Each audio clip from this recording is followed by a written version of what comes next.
नमस्कार मित्रांनो, आज मैदान होतं ओपनचं उंबरडेचं गोडूस फाटीवरती मैदान होते आणि त्या मैदानामध्ये या बैलगाडा क्षेत्रामधील एक टॉपचा कोहिनूर हिरा तुम्ही बघू शकता. घोटचा सर्जा या बैलगाडा क्षेत्रामध्ये एवढा स्पीडनं पळतो की या बैलगाडा क्षेत्रामध्ये त्याच्या एवढा स्पीडमध्ये पळणारा बैल नाही आहे.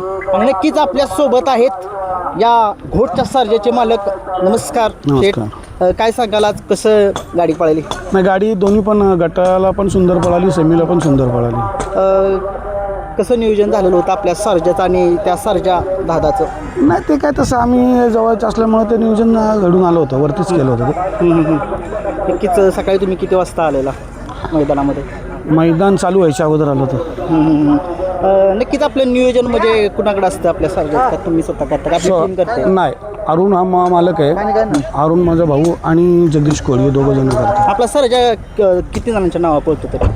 नाही, नावावरती पळतो आमच्या दोघांच्या. सर्जा आहे पण ते दोघांच्या नावावर पळतो आणि बाकी आमचे भाऊ आहेत. काय सांगा सर्जाचं स्पीड आज काय डोळ्याचं पारणंच फिरलं सगळ्यांनी सुट्टा निकाल घेतलाय? नाही, तुम्हाला तर माहिती आहे, तो जेव्हा पळतो तेव्हा तो स्पीड लावूनच पळतो. सर्जा दादा जो स्वर्गीय पंढरीच्या तो पण सुंदर त्याच्या गळ्यात आला. गट काढला तेव्हा काय वाटत होतं? नाही, गट काढला तेव्हा वाटत होतं की सेमी काढू आपण.